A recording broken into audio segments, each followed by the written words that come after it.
Oh, what up? What's going on, yo? How y'all doing tonight? Everybody good? I'm good. In effect,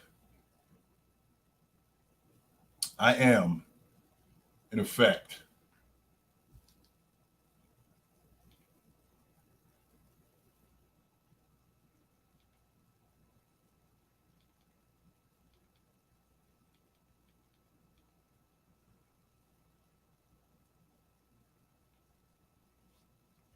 What up tonight? Y'all good? Mm-hmm.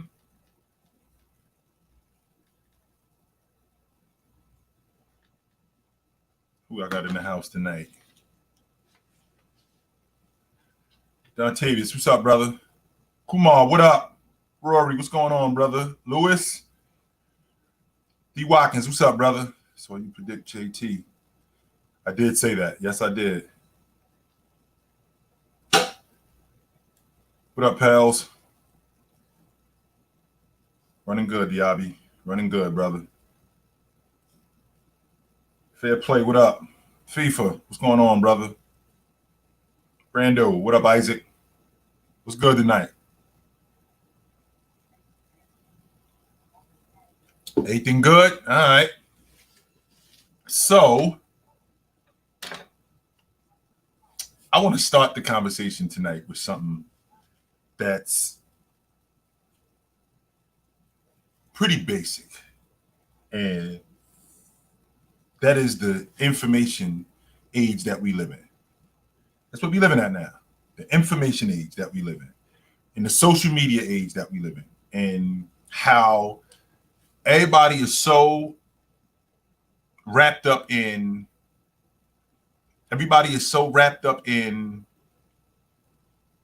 being exposed that they kind of get thrown off the track of what's important. So, for example, during the 88 NBA All-Star game, Magic's attitude was, John Stockton is not going to outclass me. That's not happening. Malone was looking at Barkley in 89 going, this dude is not better than me. No, he's not. He's not. This dude is not better than me.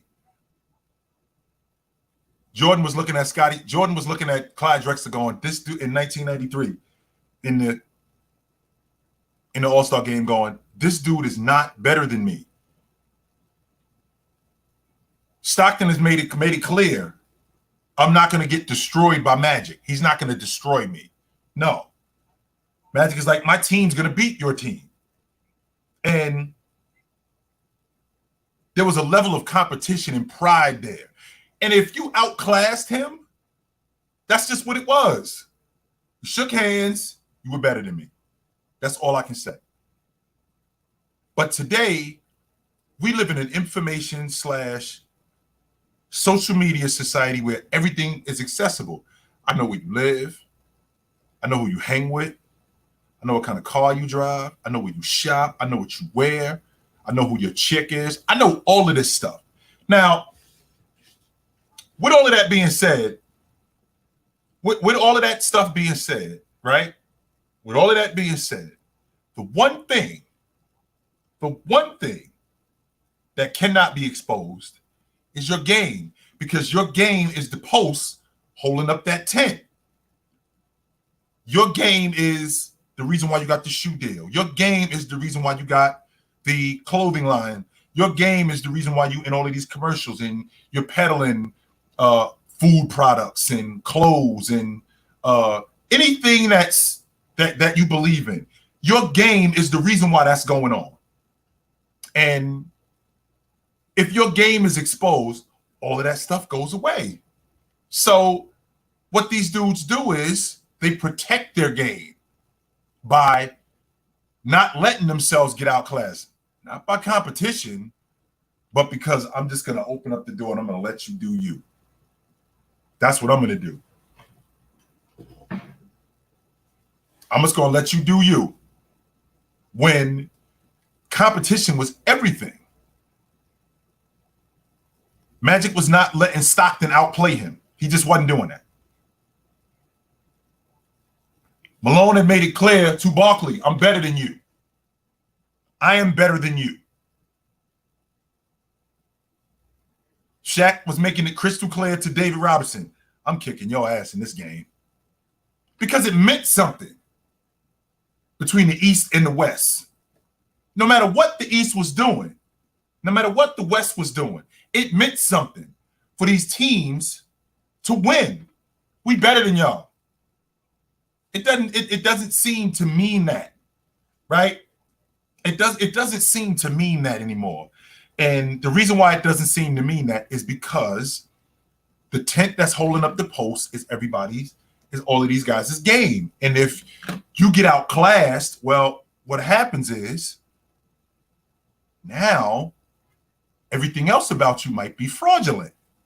Instead of just shaking hands, yo, I got my ass kicked. I'll see you next year. I'll be back in this All-Star game again next year. Yes, I will. I will be back in this All-Star game again next year. We'll see you next year. And it's probably going to be in my building, or it's going to be in my man's building. We'll see y'all next year. And when I see you next year, it's going to be different. Because that's what the All-Star game is. The All-Star game is the best collection of players on the planet getting together and playing the best pickup game. That's what it is. Let's get it on. James Worthy got Magic, and he's not trying to hear Dominique Wilkins outclassing him. He's not trying to hear that. It's just not happening. What up, Spoo? It's not happening. So because he's not trying to hear that, he's going to go hard. Magic's going to make sure he goes hard. Same thing like Isaiah Thomas. Yo, you're not going to let James Worthy do you like that? No way. No way you're going to let James Worthy do you like that. I'm not standing for it. We are going to play. Not only are we going to play, we're going to beat these dudes. Right? We're going to beat these guys. And because we're going to beat these guys, after we beat them, we'll be able to say, we got you. Next year we'll try it again. So the NBA All-Star game, the worst thing that happened to the All-Star game is social media. It has nothing to do with the players or has nothing to do with the actual game. It's social media. It's because everything now is so accessible, and because it's so accessible, these dudes is actually afraid to play. They forgot what being an all-star actually meant. And not only what it meant, what it means to guys after you. I mean, the All-Star game, if you are running the Eastern Conference,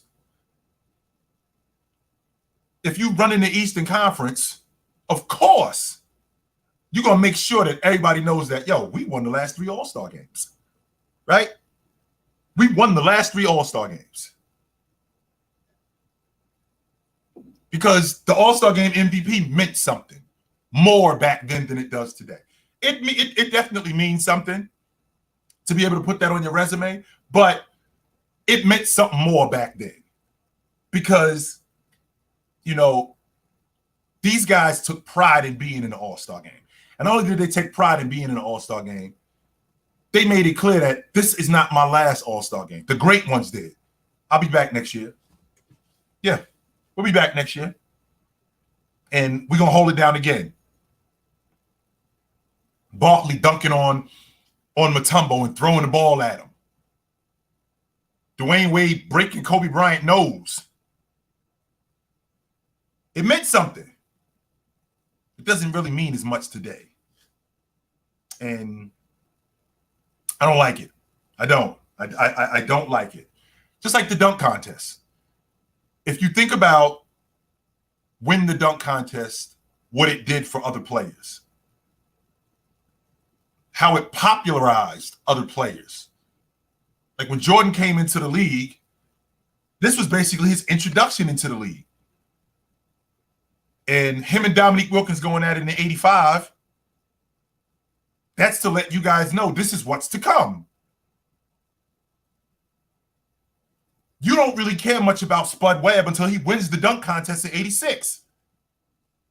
Spud Webb is now more popularized. A small man getting in the dunk contest and winning it. That's a big deal. And then Jordan getting in it again and going up against Drexler in Seattle. It was a big deal, right? So now they have a lull. And then Vince Carter gets in the dunk contest. I'm not saying that you don't care about Vince Carter, but Vince Carter isn't nearly as popular until he gets in the dunk contest and wins the dunk contest. Now Vince Carter is a superstar. Now he's must-see TV. Everybody want to see him. Everybody. Blake Griffin, when he gets in the dunk contest, that's the dude that's a member of Lob City. Now the Clippers are a big deal. Everybody wants to watch the Clippers. Dwight Howard, as big a deal as Dwight Howard already was, because he was one of the best five men in the game, if not the best 5 men in the game. But now, this freakish athleticism that he has, that enhances his popularity. That makes him an even bigger deal. Half of you guys didn't care about Zach LaVine or Aaron Gordon. They get in the dunk contest and display, probably with the exception of 1988, the best dunk contest that I'd ever seen. The 2000 dunk contest did not compare to that. The 2000 dunk contest was the Vince Carter show. It wasn't a battle. It was the Vince Carter show. That's all it was. And now these guys are more popular today than they were back then. So a guy like Mac McClung, who, he go back and forth with the G League and on NBA rosters. And while he's doing that, he's still showing freakish athleticism. But if you rewind the clock back to when he was playing at Georgetown, where he was playing at Texas Tech, that freakish athleticism was there. But nobody really cared about it until he got in the dunk contest. Just so you guys know, he has a following on TikTok today. It went from, in one day, it went from 91,000 to 985,000 people. 985,000 followers. So it makes you more popular. I think the problem that these guys, the stars, have with not getting in the dunk contest is the same problem that they have with the All-Star game. They're afraid of getting outclassed. If I get in the dunk contest and I'm not good, it's gonna destroy my credibility. Right? It's gonna screw me up. Which that's not true, but they don't believe in their talent, that they could do it. Like, why isn't Ja Morant in the dunk contest? Why did LeBron James never get in the dunk contest? Why aren't the best dunkers in the league in the dunk contest? Why is that? I'll tell you why that is. Because they're afraid of getting outclassed. It's not because it's boring. No. The dunks that these guys was doing, not only the dunks that these guys was doing then, they still doing them today. It just looked better when he doing it. Same thing like a behind-the-back exchange. Looks the same. But that behind-the-back exchange, it look a little bit different when Kyrie Irving does it, doesn't it? Like that crossover between the legs, look a little bit different when Kenny Anderson does it or when Kyrie Irving does it. Look a little bit different when these dudes do it. Just a little bit. So that's my theory on it. I always felt like that was the case. And I think that's where we are today.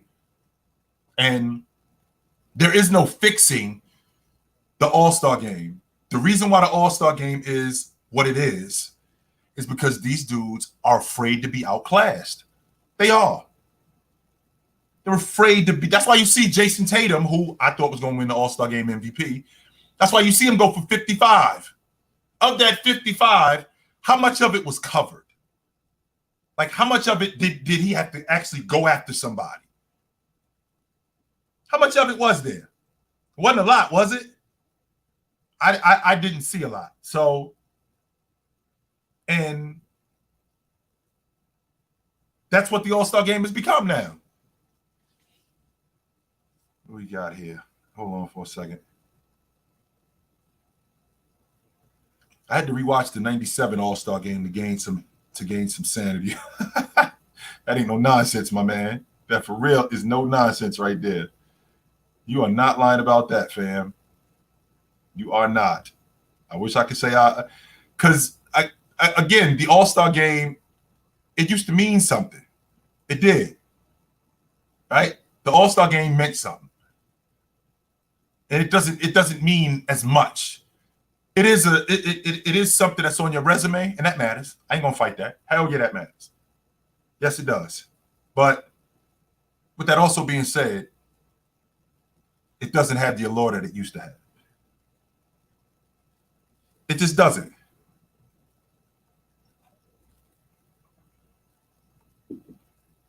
It just doesn't. So, Zion. If Zion was healthy, he's a top 5. I think Zion he could arguably be a top 5 player in the league when he's healthy. So, to answer your question.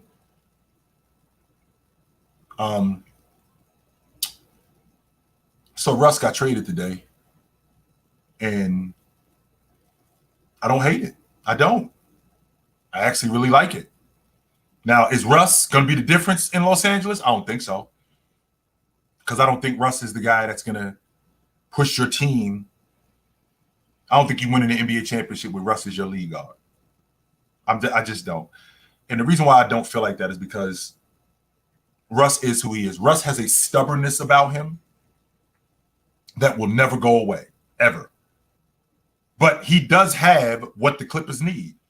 The Clippers don't have a primary ball handler. They don't have a distributor. And they don't have somebody that can control the pace and can control the tempo. See, when Russ was in Los Angeles with the Lakers, he was in a reduced role. Not only was he in a reduced role, he was asked to do less. With this group here, as the primary ball handler and playmaker, where Paul George can play off of him, where Kawhi Leonard can play off of him, he can speed the game up and get guys like Zubac more shots, especially at the rim. Now, Russ is going to throw the ball in the second row. Make no mistake about that. That is going to happen. Russ is going to throw the ball in the second row. So you have to prepare yourself for that. That is absolutely going to happen. Russ is going to throw the ball in the second row. And because Russ is going to throw the ball in the second row, that's just that's just who Russ is. Right? That's who Russ is. And you just gotta have to live with that part. And the reason why you gotta live with that part, you gotta live with that part because of the other stuff. You know, Russ is gonna dish out 8, 9 assists. He's gonna do that. Russ is gonna give you 15, 16 points. He's also gonna do that. Now, he might not have great efficiency, but he's gonna do that stuff. Now, playing with a guy like Paul George, he'll be able to get him more opportunities. He'll be able to, and Leonard will be able to get more opportunities because Russ is going to speed the game up. I don't think you win in the NBA championship with Russ as your lead guard, though. I just don't. I don't think that he's the difference. But I do think that he's somebody that they need. I do. I absolutely believe that. 100% confident in that. So that's what it is. That's exactly what it is.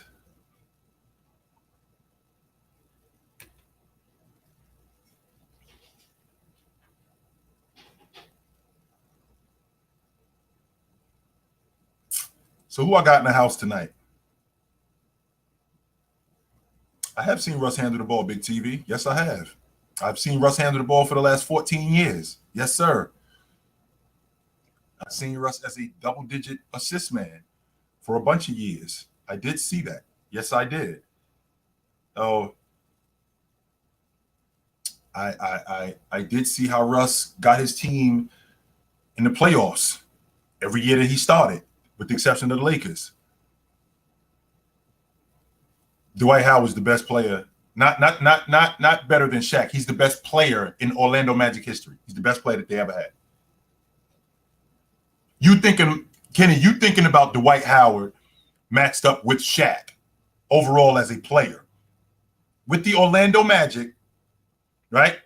With the Orlando Magic, Dwight Howard is the best player to ever play for the Orlando Magic. No doubt about it. No doubt. He's the best player in Orlando Magic history, hands down. And I don't think it's close. As good as Shaq was, he did the same thing that Shaq did plus more. The same thing. So, hold on, guys. I got a call on line 1. Yo. What up? All right, so I was listening to what you said about the All-Star game, and you were talking about how the players don't want to go hard because they're scared of being outclassed. But don't you think that... No, you think that. No, don't say don't I think. No, you think that. Don't tell me what I think. Tell me what you think. I think that in terms of players like going hard, they can get injured more. And why would they risk that over an All-Star game? So why play then? So if that's the truth, then why play? If that's what you're thinking, why even play? You play for the fans. Okay, so if you play for the fans, aren't you there to get them a show? Yeah, but why what? would you risk injury though? Then why are you playing? Because you could get hurt. You're playing for the fans. Once again, I'm playing for the fans when I play in January. I'm playing for the fans when I play in February. Yeah, but that's an actual regular season game that counts. An All-Star game doesn't count. So if that's true, then why even play? That doesn't make any sense, my man. None whatsoever. What you're telling me. So you're telling me. You saw LeBron go up for a block when he was actually trying. Yeah, and he got injured. So why would you? No, he didn't get injured. Actually, no, he didn't. He hurt his hand on the rim. And how about this for an idea? Is he playing Thursday? Yeah, because he has. Okay, but if the game was on if they had to play on Tuesday, if they had to play tomorrow, he still would be playing. His finger isn't broken. Not only is his finger not broken, there are no torn ligaments. This is part of the game. Your logic is why risk getting injured? Then why even play? That doesn't make any sense to me whatsoever. Your logic is completely off base because there's no reason to even play if you're going to think like that. Why am I even playing? I'm good. I'm straight. Why even play? What am I playing for? If I'm going to go out there and worry about getting hurt, what am I playing for? Why even play? There's no reason to even play if I'm going to be scared that, well, I might get hurt. No.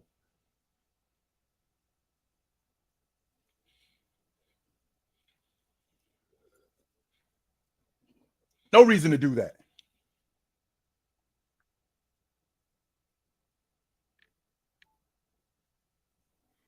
Do I believe that Jordan had a super team for the first repeat with Scottie and Grant? Well, what exactly do you classify as a super team? I think that's what we have to get to the bottom of more than anything. We got to get to the bottom of what a super team is. Because if a super team is what you is something that's a bunch of all-stars together, there's a bunch of super teams. I mean, the Lakers, the 1984 Lakers were a super team with Magic and Jabbar and James Worthy and Jamal Wilkes and Bob McAdoo. That's a super team, right? The Boston Celtics were a super team with Bird, Dennis Johnson, McHale, Robert Parrish, Bill Walton. That's a super team. They have 5 Hall of Famers on the crew, right? Were the Detroit Pistons a super team? They had arguably the best point guard in the game. They had a top 3 defensive 2-guard in the game. They had arguably the best defensive player in the game. And they had the best rotation player in the game in Mark Aguirre. Were they a super team? I don't think so. I guess I have a different idea what a super team is. So, what up? Good evening, OG. How's everything? What up? I want to get your perspective on what if the Pacific Division had these exact players, but in the 2015-2016 season.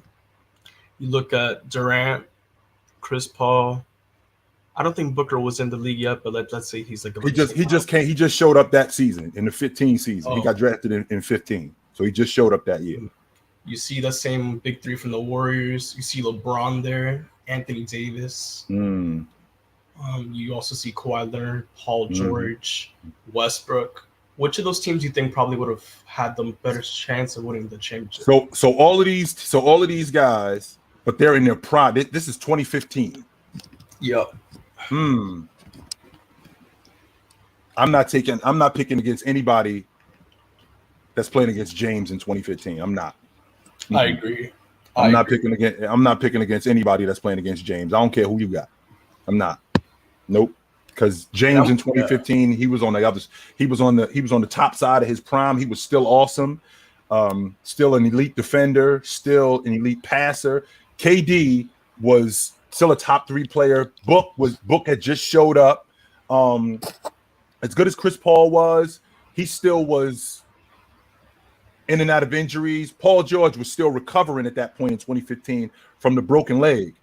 From USA, right? He was still recovering from that. Kawhi Leonard was becoming Kawhi Leonard. He had in the 2014, in the 15-16 season, that's when he became elite.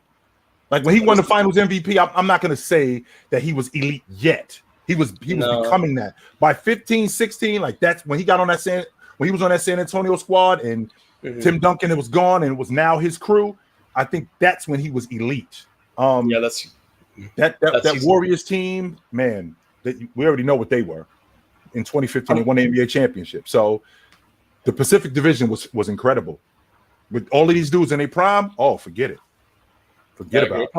I'd probably go to the Lakers for LeBron, even though I'm a Warriors fan, because LeBron always gets it done. That's a good that's a good squad, man. It's a real good squad. So, all right, brother. It's pretty good. Yep. Good to talk to you, my man. I appreciate you.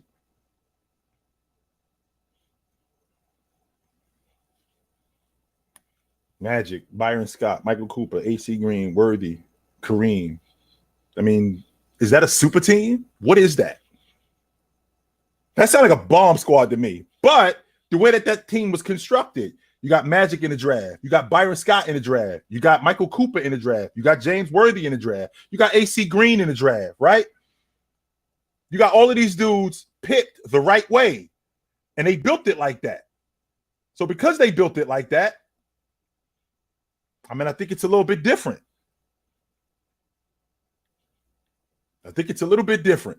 So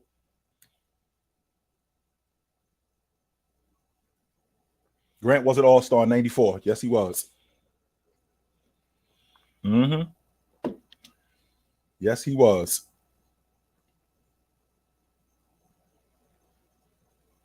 Hold on, guys. I got a call on line 1. Excuse me for a second. Yo, what up?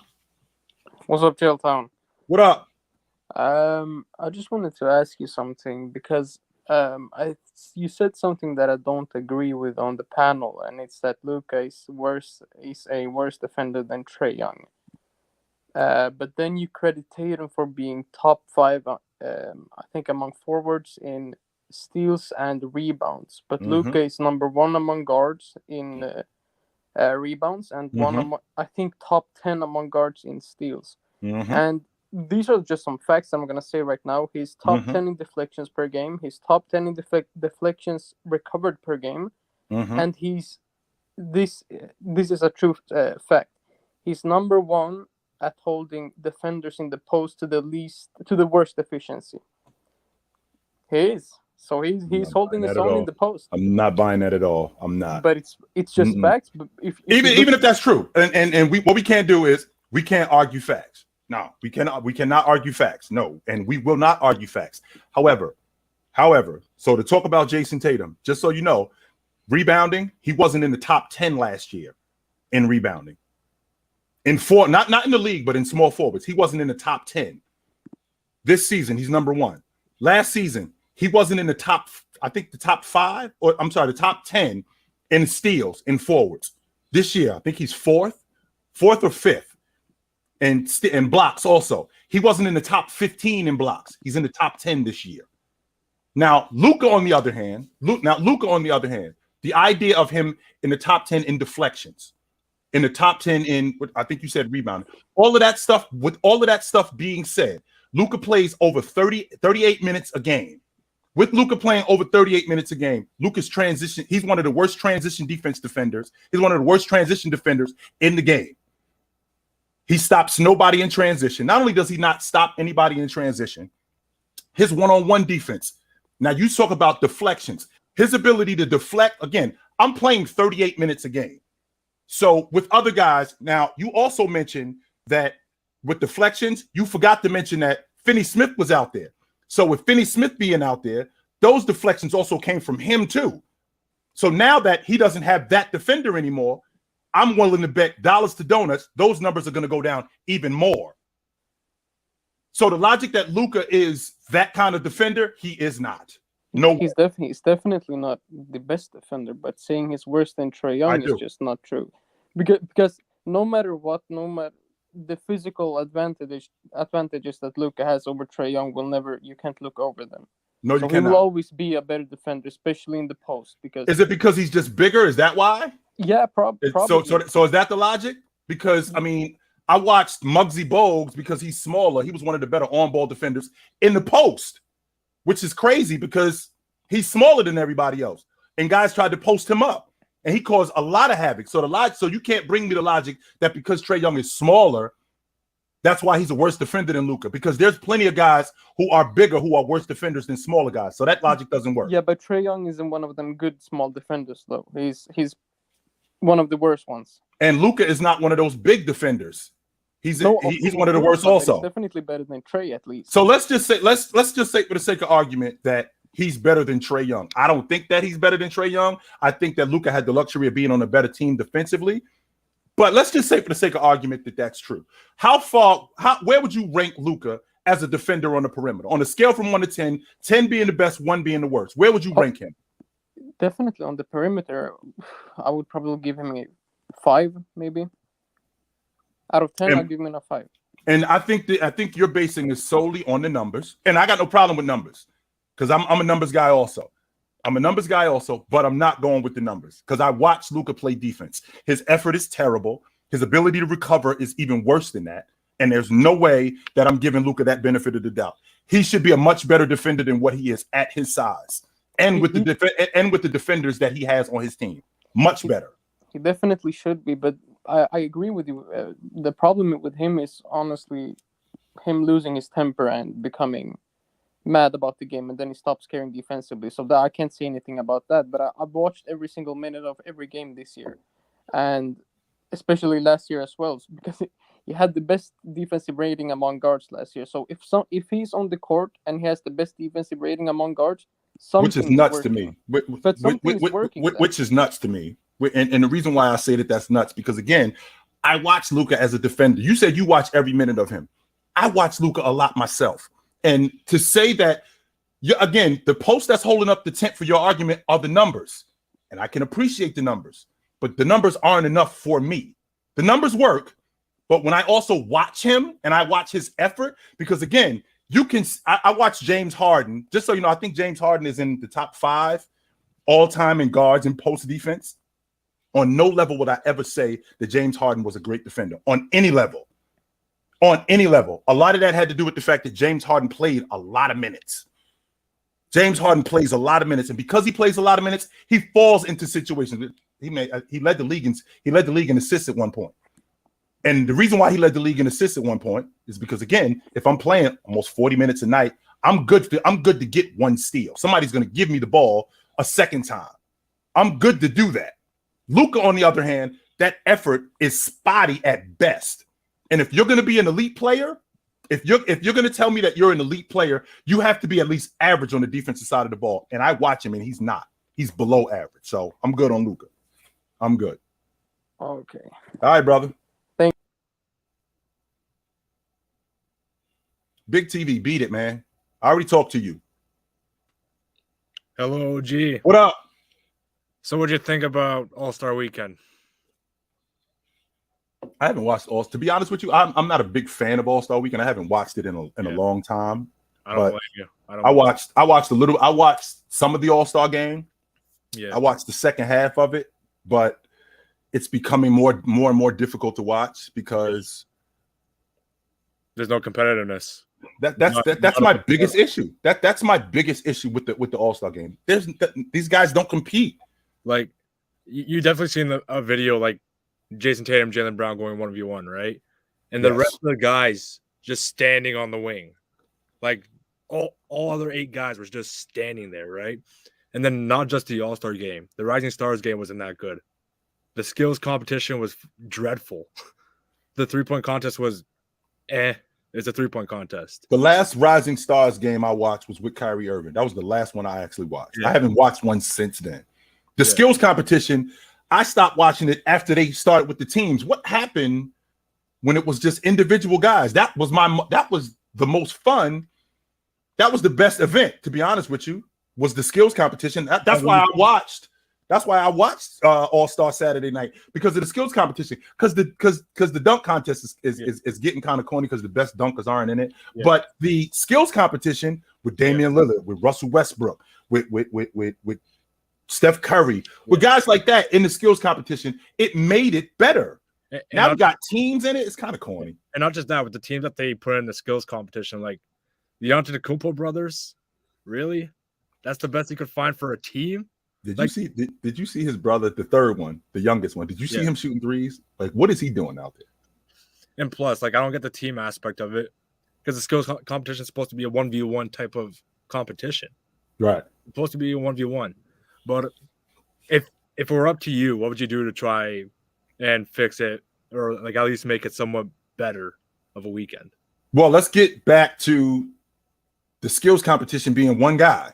Yeah, this isn't a team thing. This is like when I was watching the skills competition, the thing that I was thinking about was, I bet Magic would have loved to have been in the skills competition. Stockton would have loved to have been in the skills competition. How much better would the skills competition have been with Stockton, Magic, Mark Price, and Kevin Johnson? All of them dudes would have been in it. All of them. Wait, no question about it. When did the skills competition come into play? Now, I think in like 20, I want to say 15, something like that. Oh, I want to say 2015. It's fairly new. It's not something that's been around for a long time. No. It's fairly new. It just came about. Oh, no doubt. Now I'm thinking about it. Watching Steve Nash, Magic, skills competition. Steve Nash, Chris Paul, Jason Kidd, Steve Francis, Baron Davis, all in the skills competition. How much better would he be, as opposed to 3 guys from, I don't know, Houston? Yeah. So the first thing I would do is get the skills competition, get it back to being individualized. Yeah. That's number one. The best dunkers in the NBA aren't in the dunk contest. So I would like to see the best dunkers in the NBA get in the dunk contest. I think that would be dope. And when I think about the All-Star game, I don't think that there's any more incentive that you can give these guys. These guys don't want to play in it because they don't want it to be competitive. They don't. I'm certain that they're afraid of getting outclassed, because I watched the All-Star game, and I watched Magic and Stockton go at it. I watched Jordan and Drexler. I watched Shaq and David Robinson or Olajuwon go at it. So the All-Star game has been competitive. These dudes are afraid to compete. That's all it is. And the worst part about it is, when you look at these dudes when they're doing their scrimmages, their runs in the summer, it's ultra competitive. So I don't get how you could be playing in front of tens of thousands of people. You can't be even slightly competitive. Yo, you know what them tickets cost on the front row? I think it's like $20,000 to sit in the front row of the All-Star game. Like, why would you not want to? Why would you not want to put on a show? I'm pretty sure the top bowl was $200. The top hole, right? $200 to sit upstairs. And then lastly, quickly, so you were on that live the other night when I was talking about Russ. I have sort of changed my mind, but not at the same time. Like, I think Russ is really good for this Clippers team, and I think, with that being said, if everything goes right, like 100% right. Take Paul George and Kawhi are healthy, and the others relatively are. I think this is the best team in the league on paper. On paper, On So, paper. so when you look at this unit, and if Paul George can hold up, if Leonard can hold up, if Zubac can hold up, if Mann can hold up, if Russ can be under control, which I'm not really sure that that's his game, but even with Russ, like say he's not under control, right? Right. I've watched Eric Gordon do a decent job at distributing the basketball off the bench. I've watched Terrence Mann do that, right? Mm-hmm. So, and now he's probably going to be on a minimum contract when he gets the Clippers. So now Tyronn Lue has more free roam to bench Russ if he gets out of control, right? And when you look at that bench unit, or just generally that whole entire unit, other than Zubac and Plumlee, all they have are shooters. All they have are shooters. Like their worst rotation shooter is Batum at 38% from three. Like they have so. I think Russ is going to enhance that too, because Russ could get to the basket with the best of them. So I think that he can enhance that. I'm real interested to see how this plays though, but I think Russ is going to be good for them. I'm not sure that he's going to be the difference though. I don't think that that's the case though. And plus, like another weakness that they had before was they didn't have a big for Zoo. Yeah, have like I don't know. I'm really impressed with the Clippers. I think Danny Ainge, he might be in the conversation for one of the best GMs of all time. Yeah, I won't fight you on that one, brother. All right, brother. Good to talk to you. All right, good talking to you. Yeah. What up, OG? What up with you? I got a problem with you. Bring it. No, it's not that serious. You be saying I know where to find you. I never know where to find you. I never know if you're live or whatever. Right here in effect. I'm right here. All right, but move away from basketball a little bit. How far do you think the Browns are? How far do I think Cleveland is? Yeah. You know what? I just had a conversation with one of my good buddies. You know, this whole Deshaun Watson incident and this whole issue that he's in, what he's going to do is he's going to make people forget about this because he's going to get back to being Deshaun Watson. See, last season, he hadn't played football in a year. So he had to get acclimated to a new offensive coordinator. He's still got to get acclimated to his receivers. So he hasn't played football in a year. We're going to see a different Deshaun Watson this season coming up. You think so? Last season. Yeah, I think he's going to be the difference. I think he's going to be definitely the difference. I think they're a playoff team. We should. Yeah, I think we should be. Yeah, I definitely think they're a playoff team. No doubt about that. Yeah, I do. And the AFC North is a nightmare, by the way, with you guys and Cincinnati and Baltimore. But I think that we're not scared of Baltimore. Of course you're not. Because first of all, they got a quarterback situation that they still haven't figured out, right? So I think Cleveland is a playoff team next year. I think Deshaun Watson is going to get back to who he was when he was in Houston, slowly but surely, and we're going to forget about all it. People are going to forget about all of that other. I'm not going to forget about it, but people are going to forget about who he was, and they're going to forget about what he had done, and they're going to get back to what he was doing when he was in Houston because they're going to see not just glimpses of it, slowly but surely it's going to get back to what it was. Yeah, I hope so, dog. Anyways, last question for you. You've been watching like the Mavs play, like they're recently. Yes, I have.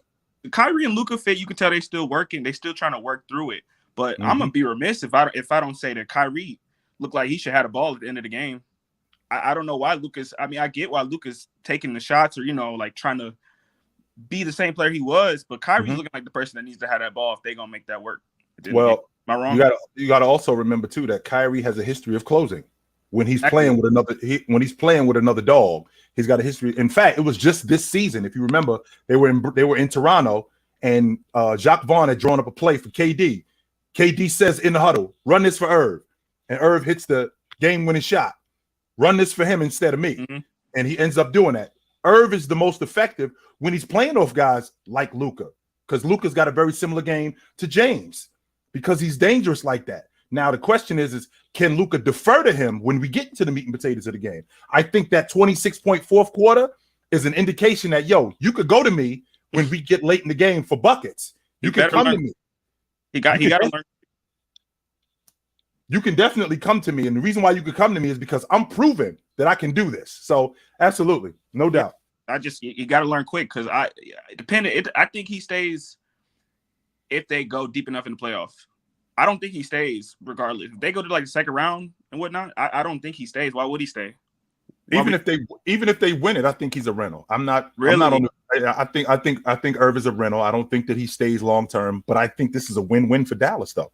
I do. When I think about the reason why I think this is a win-win for Dallas, even if they win it, or let's just say for the sake of argument, they in the West Finals again. Yeah. Dallas becomes a way more attractive place now because Irv walks, they got a lot more money, and now that hole needs to be filled. So there's a guy that's watching him that's going, I can help Luka. The weather is nice down there in Dallas, no state tax. I could play off of Luka because you saw what happened with him and Irv. You saw what happened with him and Brunson. Yep. So I could do it too. If it doesn't, and they end up losing in the semifinals, at worst, Mark Cuban can say, yo, we trying. Okay. Yeah, that's a good point. Oh, yeah. Didn't you play for Bob Hurley? I did. How was that? Last question. I completely forgot. I wanted to ask you that for a minute. How was it? How was Coach? It was hard, but it was effective. Coach Hurley was Coach Hurley was the smartest coach that I ever played for. Really? He taught the guy. That's where I learned the game from. I was learning stuff in high school that when I got to college, like we were in drills and guys were kind of struggling. I felt like I could teach the drill because I had already known it. and I just felt like I was far more ahead of guys in that aspect. So Coach Hurley was definitely he was a tough cookie, but it was worth it though. He was definitely worth it. Yeah, definitely.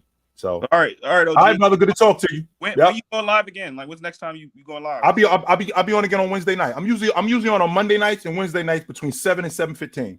All right, bet. All right, yeah. If you follow me, you'll get an alert. Okay, bet. Yeah, yep. Absolutely.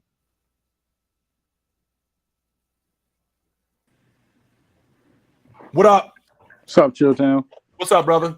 Yeah, I'm a huge fan. I saw you on ESPN the other time, actually, before you even uploaded on your channel. Thanks, brother. But it's not why I came here. I came here because I saw you on a panel, and Lowe had made a statement that you couldn't believe he made. He said, Jokic offensively is better than Kobe Bryant. Now, I'm here. Listen. I'm here because I actually agree with that logic. Right. And I think it's pretty clear. Like, I don't think it's very much an argument. Now, if you want to say Kobe's a better player, there I won't argue. Right. But offensively and totality, I think Jokic definitely is better. Now, here's why. We understand that Kobe Bryant, now, majority of his career, I think we all understand that Kobe Bryant was a volume scorer. That's what he was. Now, he a lot was of shots. Around, I would say, later in the 2000s, his playmaking and his facilitating grew, but he was never really a passer. That's not what his forte was. But when we see players like Jokic, we see Vlade Divac, Bill Walton, and these players' peaks were very short. But we seen pass or Arvydas Sabonis, although his peak because of his feet injury or his foot injuries didn't last very long. But we've seen passing big men, but to sustain it for even past 2 years, we've never seen it. So, and he's not. I would say he's clearly a better passer than even those bigs, although they were great passers. Arvydas Sabonis, I would say you can question that because his peak wasn't very long, but. The difference is those players weren't volume scorers. You can look at Jokic; he's giving you 15 shots a game and giving you 25 points. Wow! And later on in Kobe's career, I think it was 08. Following when he was done playing with Smush Parker, I believe that was 08, 09. He was rewind. He got Smush was going after the 06 season. That was it. He was going after 06. Was it 06, 07 or 05? Yeah, that was it. 05, 06. That was the last time with Smush. Smush was going after that. But we seen Kobe's peak. I believe he was averaging around 35 points per game, but that dropped in 2 years down to 25. Right. Jokic just last year was averaging 27 and giving you 8 assists. Now I'm not just a numbers guy, but I'm just giving a little bit perspective on what I'm numbers saying. Matter. Numbers matter. I care about numbers. You're cool with the number. I got no problem with the number. Numbers matter because what numbers are is numbers. This is a result of what I'm producing. So I care about numbers, no doubt about that. But now what you have to also remember too is you got to remember there's a reason. I think you're looking primarily on him scoring the basketball. What you're failing to remember is that in order for them to win, Bryant's game had to change. So Bryant was a volume scorer, but he also had to do other stuff in order for them to win offensively. So he had to get off the peel.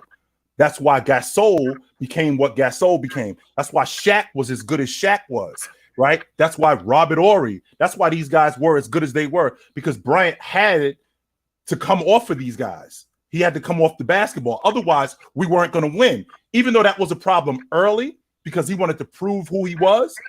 But later on, later on he proved that me being more of a passer, it's not going to affect my scoring because I can still score the basketball with the best of them. But me still being a scorer, in addition to now being a passer, being more of a playmaker, right? And not just forget just being just a passer, the ability to go to the rim. And now I'm beating up on your big man. And in the process of me beating up on your big man, so now that's 2-3 fouls on your big man. Now he got to go to the bench. Your second unit big man is now in the game, which now means that Gasol is going to get better shots, right? That means Bynum is going to get better shots. That means that when I'm driving to the lane and this weak side guard has to help and he's fouling me, well, now that means that Lamar Odom is going to get better shots. That means that Trevor Ariza is going to get better shots because now when I get doubled, when I'm in the meat and potatoes of the defense, I kick out, which is what he was doing, which enabled them to win. Now, when I look at Joker, we're talking about an offense today which is much more wide open. Bryant wasn't playing in that era. Bryant played in a big man era, right? And when I say a big man era, I mean the conventional big man. I'm not talking about the big man like Joker or like Embiid or like Giannis who plays on a perimeter where the floor is just wide open. No, I'm talking about the big man who was on a box like Olajuwon. I'm talking about the big man who was on the box like Shaq, right? Like Dwight Howard. He plays on the block. He does play on the block. Sure, he does.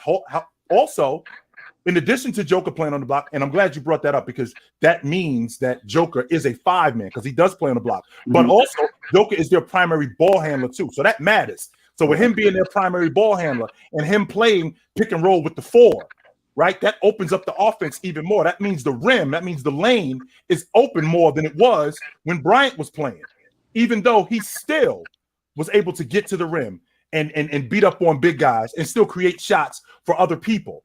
So when I think about an all-around offensive player, I have a difficult time thinking that Joker was a better offensive player than Bryant. But let me ask you this. Okay, so you say all those things. Now, I'll compare this. I believe that although Kobe Bryant, I would say if you gave a rank, it would probably be a 10 out of 10 in scoring abilities. I don't believe that the gap between Jokic's scoring, especially when you take into account efficiency, because, I mean, that matters. You don't want to high – because what we see historically speaking is typically high-volume scorers are typically low in efficiency.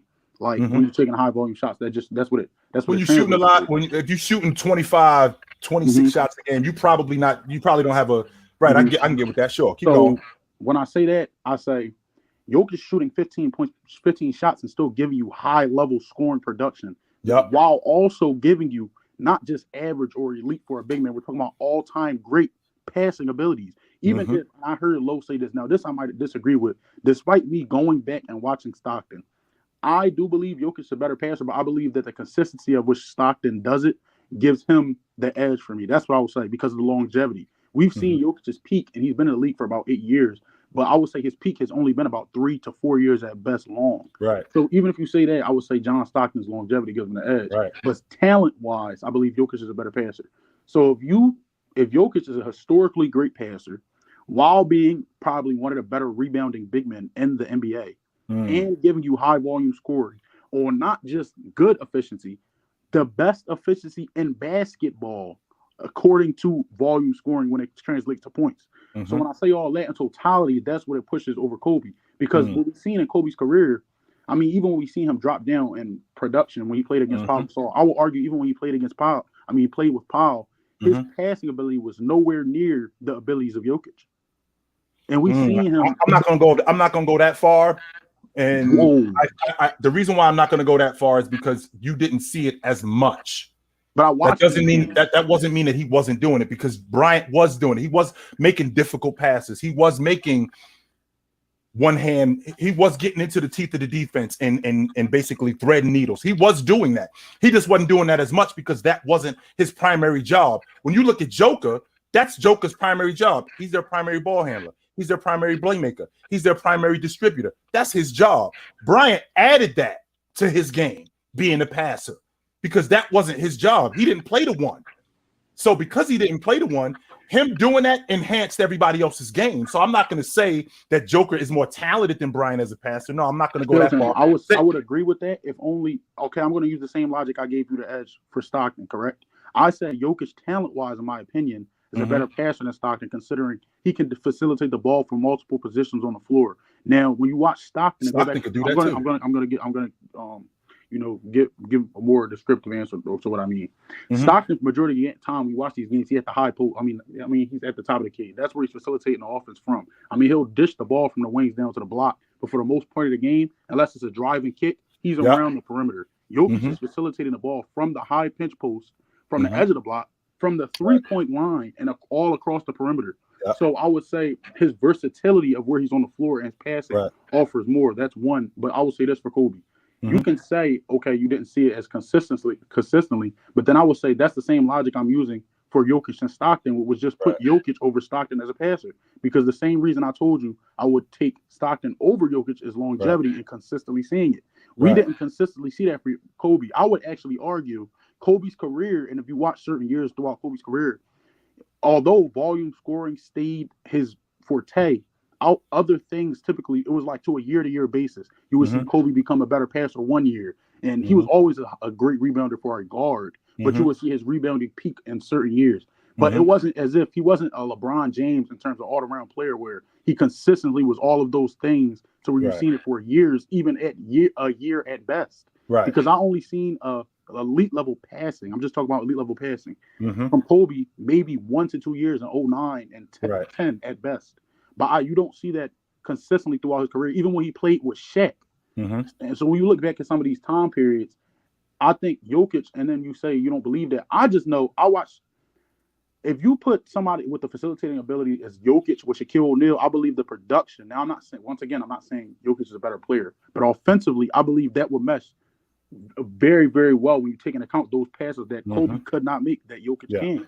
Now, even if you say his height, is something that brings value because he can see over the defenses, then I will argue that although that would be the case, a majority of these situations. Let me just get past that. I'll say this. One knock that I have on Kobe, and I didn't want to say this, but I'm just being honest. One knock that I have on Kobe, although he was a high volume scorer and a bad shot taker, but he did make a lot of those shots. I want to keep that into account because even if you look at relative to era, Kobe just because you're scoring, keep going though. Just because you're scoring, that doesn't mean it's a good shot. It does not. That's what I mean. Keep going. I'm with you. But even relative to era, if you look at Kobe's efficiency, I mean, he was still above league average. It wasn't very high above league average in terms of efficiency, but he was. But I've literally done the math before, and when you compare, now understand Jokic is a big man, but when you compare efficiency to era, Jokic is still clearly the more efficient player than Kobe Bryant. And then you're going to say this. I already know where this is going to go. You're going to say that he's a big, so a lot of these shots come inside of the paint. Well, this is also I'm not going to say that. You weren't going to say that. Go ahead. I was not going to say that, but keep going. Well, to the people that do believe that or is thinking that in the chat, I will also say this. This is a fact as well. I was 3/4 of Jokic's shots currently this season are out of the paint. So he's not a very high volume taker under the rim. Majority of his shots are coming out of the block on fadeaway shots, coming down the paint on floaters at best. He's a difficult shot taker. That's why I believe Jokic is better than Embiid, because I understand people believe that Embiid's dominance matters. But then I will argue, by that logic, Tim Duncan's value will be decreased. He wasn't a dominant player offensively. That was not how Tim Duncan played. He was more of a finesse player. That's how Tim Duncan played. That's why he was named Mr. Fundamental. So when you look at these players like that, they knock Jokic. I watched the All-Star game, but I partially watched it, and I just watched Jokic get picked last next to Lauri Markkanen, and that kind of gave me a perspective on how players in the league really view Jokic. This is the guy who's the number 1 seed leading that team, about to be the MVP, and he's getting picked last in the All-Star game, under guys like Donovan Mitchell. Now, I will say this.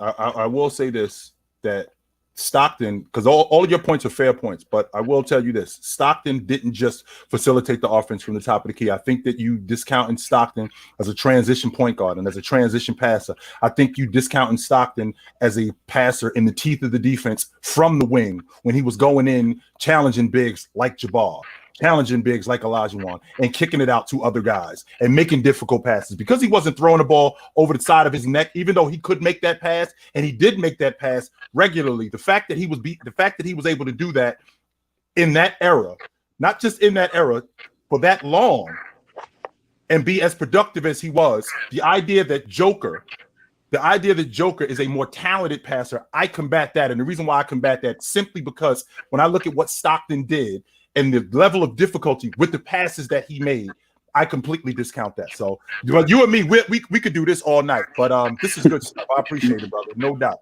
All right, No all right, doubt. all right. All right, brother. Out. All right. Who's next? Who's next? What up?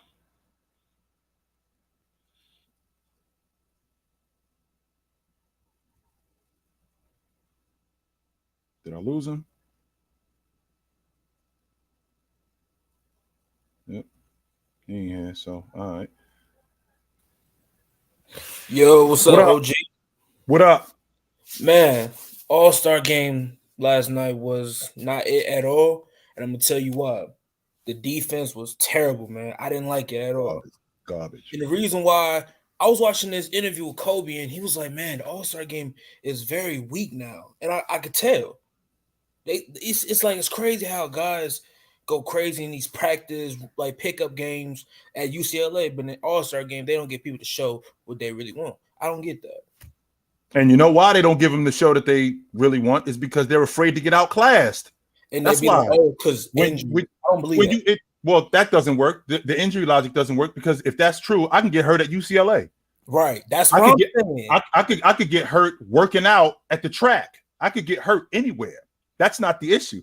The issue is I'm afraid of getting outclassed. And getting outclassed means being exposed, and it's exposing everything else that I've worked for. So when the best players, see, I'm gonna play hard against I don't know. I'm gonna play hard against Mason Plumlee, right? I'm gonna play hard against Zubac. I'm gonna play hard against Precious Achua. I'm gonna play hard against him. But when we actually get in a setting like this, because the All-Star game is exactly what Bryant said it was. The All-Star game is the greatest pickup game in the world. These are the best players on the planet.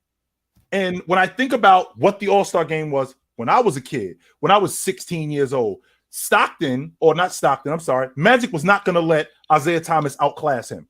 He wasn't going to do it. Malone is looking at Barkley, making it clear, I'm better than you. And we're going to get it on right now. Shaq is looking at David Robinson going, I'm going to kick your ass. Right. And that stuff mattered. It doesn't matter today because these guys got so many other things going on off the floor that they care about that stuff more. And again, I can appreciate you protecting what's yours, but at the end of the day, this is about competition and this is about your game. And the reason why those things were more competitive back then, because it was just about the game. There was a handful of guys that were getting shoe deals. There were a handful of guys that we saw on TV that were in McDonald's commercials or Sprite commercials. It wasn't many guys doing that. So the majority of these guys, their games was what made them who they are. Today, you got these dudes doing a whole bunch of other stuff. And if your game gets exposed, that other stuff gets exposed. And they don't want that. I seen so, like, when I was watching it, it was like double dribble, traveling. I'm like, what is this? Like, I want to see a matchup like Kobe and MJ going at each other. Kobe's like his young self, and he's going at like Michael crazy. But I don't see that though. It's just everybody throwing lobs and trying to be a highlight. But that's not what it is. And take it a step further than that, Caleb. It's not just Kobe going at Mike. Mike accepting that challenge. Like, yo, this young boy think he got something for me. Right. Bring it. What you got? This dude think he got, like Malone accepting the challenge from Kevin Garnett. This young boy think he got something for me. All right, bring it. As opposed to, yo, I don't want to get hurt and I don't want to embarrass anybody. Give me a break, man. Let's rock.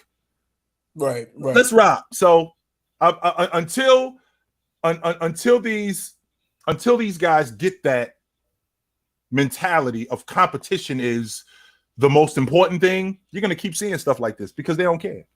Right. So, all right, brother, you know where to find me at. No doubt. Who I got? I got one more and I'm about to bounce. Yo. Hey, Rufus, what's up, brother? I'm sorry, I was in the middle of it. I ain't see you in here. I apologize, brother. What's going on with you? You all right? Be easy, my man. Good to talk to you.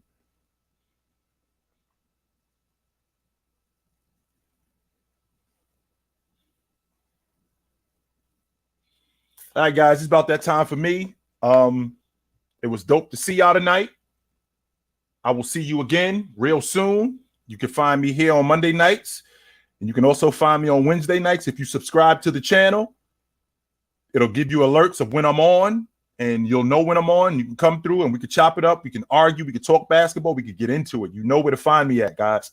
I am not hard to find. So I'm either here or I'm on TikTok, which I'm going to be on tonight with my man Fluent. We're going to do it again tonight. We'll be on there by, I think, 9 o'clock. We'll be on there tonight, 9 o'clock, and you can come check us out. But you know where to find me at, guys. But until then, take it light, but take it.